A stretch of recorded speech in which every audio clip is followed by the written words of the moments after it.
The most important thing is learning to speak with your actions and not your words.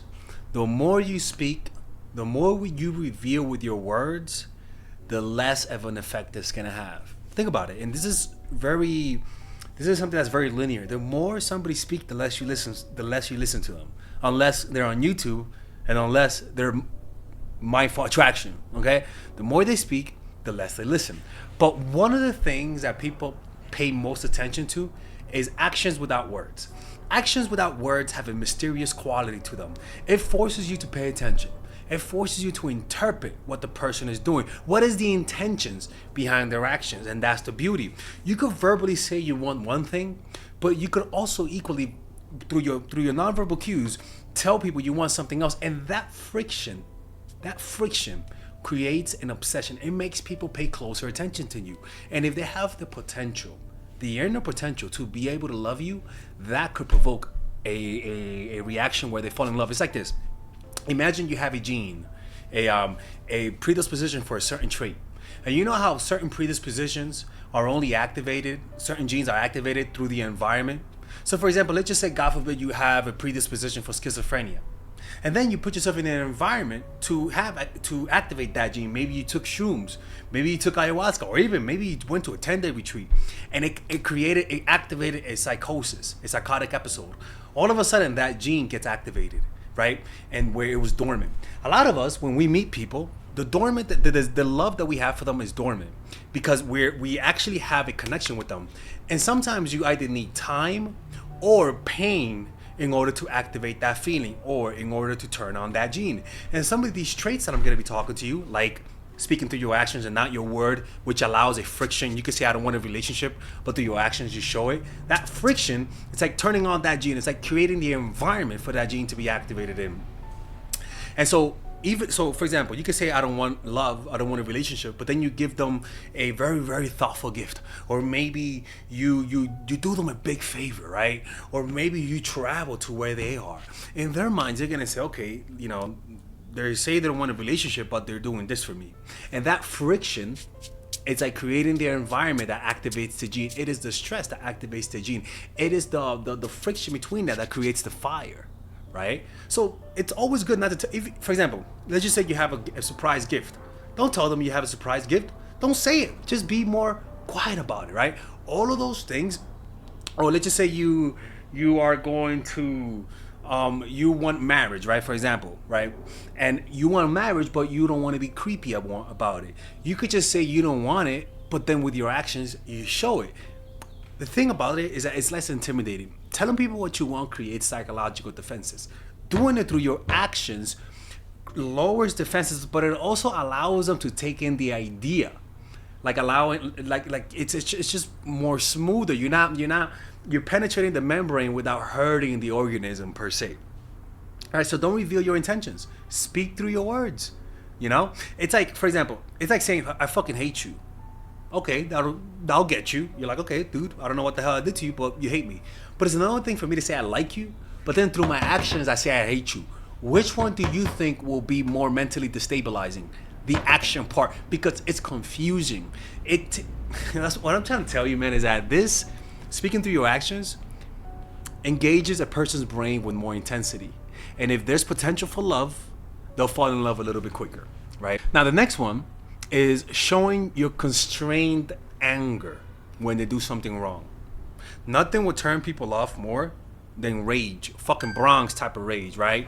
Like Florida type of rage. That will turn people off, right? Or if they're toxic, turn them on. But during the moments of clear injustice, which is a lot of moments in life, when you meet people, they're gonna make mistakes, right? And if they make mistakes, you have to be able to call them out on it. And when you call them out on it, you have to please do it and don't look happy. Don't look happy. Show them anger. Show them constrained anger. So, and also hold in that anger. Hold it in and hold it in for a few hours or a few days. The reason why is this. There's power in showing people you're not happy with them. One, only people of power, only people who have value in this earth, on this earth, are able to show anger and self-constraint willingly. Inability to do that shows weakness. So just being willing to show anger when you're always happy. Now they're fucked up. They're like, can we talk? Cause I'll be honest with you, I just didn't like what you did last week. Right? That change in tone makes people afraid. For example, it's like going to the principal's office. It's the same sensation. It's like, I'm in an office and there's a dude and he's not happy. That sensation of sensing their nonverbal cues, showing people you're not happy with your nonverbal cues, creates a longing, a desire to see your happy side, a desire to see the happy side they used to see before. And that sensation creates a desire to get your validation, a desire to turn that frown upside down. And this, like I said, predisposition for certain mental illness can also, if they have a predisposition to love you, it'll activate it. Easy money. Easy money. The next one is rationality. People, when you fall in love, the best thing you could do is to make the person fall in love deeper is be rational. Be rational, I swear to God. So if you're long distance relationship, one of the things that a lot of people will do is that they'll talk about long distance and they'll say how we're gonna overcome it. And they'll be like, oh, I'm a love hero. We will overcome this bullshit, right? When in reality, I don't recommend it. What you should do is talking about all the negatives. Say, look, man, I like you, but man, like, it's just so far away. How are we gonna do it? Most relationships don't last. I don't know. I'm moving out of here. How are we gonna plan it out? Nothing infuriates somebody who's in love than rationality. Oh my God, I fucking hate that shit. What the hell you mean 1 + 1 = 2? What are you talking about? We can make it work. I don't care if you're fucking Kenya. I'll be an African. I'll do it. I swear to God, I'll go there. Putting the obstacles in front of people makes them muster up the energy to jump over them. And that mustering up of the energy, if you really observe the inner mechanisms of somebody who's on the receiving end of this, what you'll notice is that they're convincing, they're fighting with themselves. No, they're wrong. No, we can make it work. We can make it work. That is a self-affirmation. You are pretty much telling yourself, I will love you, I love you, I love you, I will love you, I will love you, I will love you. You're like convincing yourself of that. We can make it work. We can make it work. I don't care. I'll do this. I'll do that. If we try hard, if you just try, can you just try? So you don't have to be an asshole and say and go full throttle on this, right? Well, Pride Month is over. You could just initially just put up some resistance. Just put up some resistance, man. Show some pride. Put up some resistance. It'll work that way. Now, if you want to learn how to apply this in your life, we're going to go to a quick little commercial break. If you want to learn how to apply this in your life and you want to make somebody fall in love with these strategies, or you want me to review your dating situation, or maybe you have some footage of you on a date and you guys want me to review, as long as it's legal, you guys can click on the description down below and purchase a one-on-one session for 5 minutes, 10 minutes, 45 minutes, or 1 hour. There you can book the calls with me and you can show me your text messages, tell me your life story. It's not therapy, but I will give you dating advice based on your situation. I've had a lot of people work with me and a lot of them are satisfied. And the thing they like about working with me is that I don't give them bullshit. I don't lie to you. I give you my honest opinion. I'm not giving you the advice your therapist is giving you. Don't take dating advice from therapists. I'm not giving you dating advice from your granny or your mama. No, my dating advice that I give is honest, raw, and straight to the point. You're gonna get honesty from me, okay? Do that or they're gonna leave you. The next thing is don't reveal how you feel at first. There's nothing. Look, man, and it's kind of similar to the first one. If you feel like you like them, just show them you like them. Verbally, try your best not to say it. Try your best. It's gonna let you be your needy, creepazoid self to an extent that you could be needy, but they won't get a little scared of you. That's all. With this strategy, by just not telling them by just not revealing how you feel, and even throwing them off the mark, saying you don't want a relationship, for example, you could be so fucking creepy and needy and get away with it. You have no idea. So for all the people who just cannot help and they can't control their emotions, this is the way for you to be creepy and get away with it. Now, the only way for this to work is that they have to find you attractive. Nothing's worse than somebody who's creepy and unattractive in your eyes, all right? And the thing is that the reason why this works, right, is that you might say, but, why do I have to hold on to how much I feel? Why can't I just tell them now? Put it this way. It's the mystery that matters. For example, have you seen those faceless YouTubers where they don't show their face, and so the whole time it was fun, and as soon as they show their face, all of a sudden the mystery is gone, but it was a fun experience, right? And that's kind of how it is, right? You kind of had that mystery. Do they like me? Do they not like me? Do they like me? Do they not like me? Do they like me? Do they not like me? And that undulation is so critical for people falling in love. Naturally, when you meet people back in the prehistoric days, if you met a prehistoric chick, right, and you're trying to holler at her, initially you wouldn't know if she liked you back.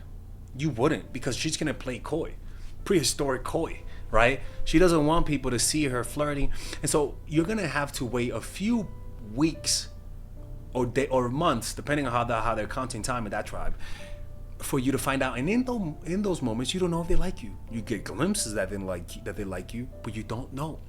And that's one of the qualities that makes relationships from people that you meet in real life more long-term and stable. It's because there's a period of uncertainty that increases how much you like them, because you're thinking about them more.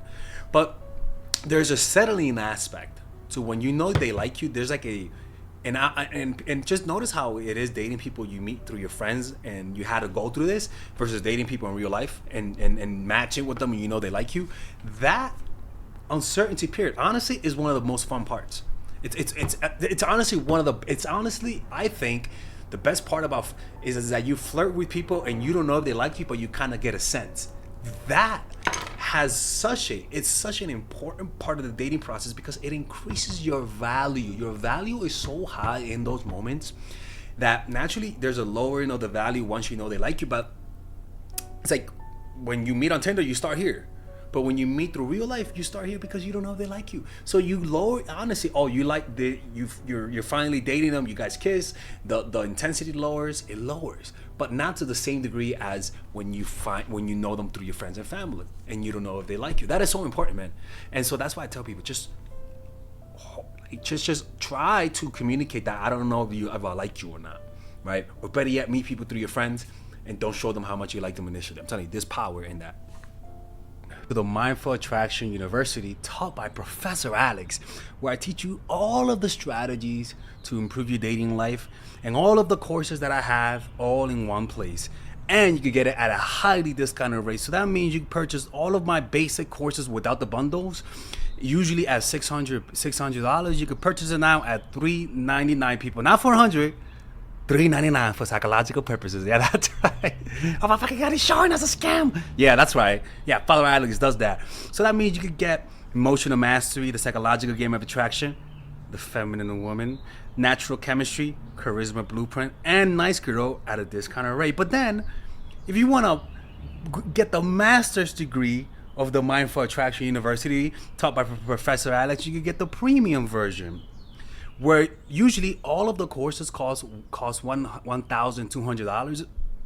Now you can purchase them all at $799 or 4 payments of $200. You guys can now also do like a payment plan. Feminine Woman, Emotional Mastery, the whole shebang with all of the bonuses at one lower price, people. And with that, honestly, this is the type of thing that I know that if you guys get, it'll fix your dating life in ways you guys cannot imagine. Now, my worry is that it is a lot of content. Like it is, and I'm not a fan of giving people a lot of content because I don't want informational junkies. But this is the best way to get it all in one price. Now, look, mind you, if you purchase the bundle, I'm just gonna be honest, there's no refunds. Purchasing the whole bundles. If you guys think you guys are not gonna like it, I would prefer if you guys buy one course to see if you like it. And if you don't like that course, you could get your money back and don't purchase the bundle. Right? But if you like that course, you guys can send me an email and say, hey, can I upgrade to the bundle? Pay the difference, and there you guys will get it. But it's just like, look, man, you guys know my content.